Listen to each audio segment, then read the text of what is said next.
version of the truth. It wasn't rumor. It was organized manipulation. One person played the sympathetic voice, pretending to care while subtly painting you as unstable. Another collected evidence, screenshots, messages, moments, to back up their lies. Someone else was tasked with checking in on you, not from concern, but to gather fresh information to report back.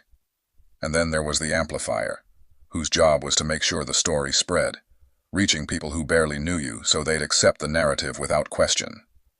The confessor said they were the one who stayed closest to you, the one who listened when you cried, who told you they understood, who hugged you when you were breaking, only to relay your pain to the group moments later, twisting your vulnerability into proof of your instability. They said it became disturbingly easy. The group made it feel justified, like betraying you was a noble act, like manipulation was protection.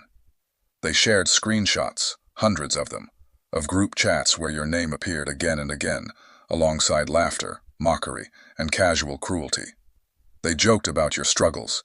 They celebrated when people drifted away from you.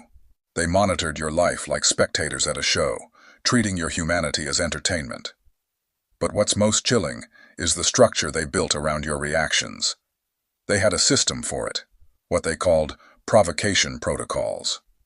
They'd deliberately do things to unsettle you, then feign innocence when you reacted, cancel plans, exclude you from events, feed you half-truths, say things designed to trigger emotion, then stand back and whisper, "See? That's what we mean." They built traps where no response from you could be right. If you got quiet, you were cold. If you spoke up, you were dramatic.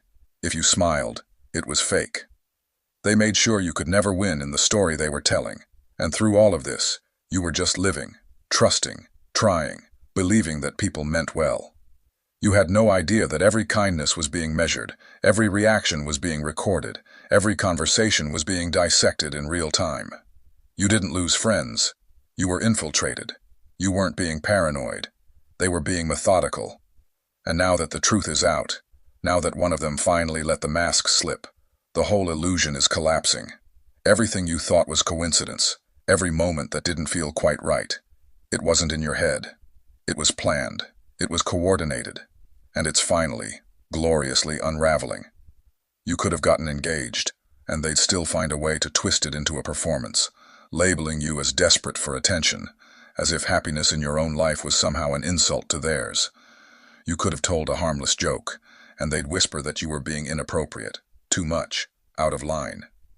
You could have chosen silence, kept your head down, and they'd call you cold, withdrawn, antisocial. You could have shown vulnerability, and they'd brand you unstable or manipulative. The truth is, there was never a version of you that would satisfy them, because acceptance was never on the table. What they wanted wasn't understanding. It was validation of the story they had already written about you. They weren't seeking truth. They were hunting for proof to reinforce the lie. And every time you showed up, every time you existed in your own skin, they dissected you afterward, holding post-event evaluations like some grotesque tribunal. They'd gather to analyze your tone, your body language, your smallest expressions, searching for anything that could serve as confirmation that you were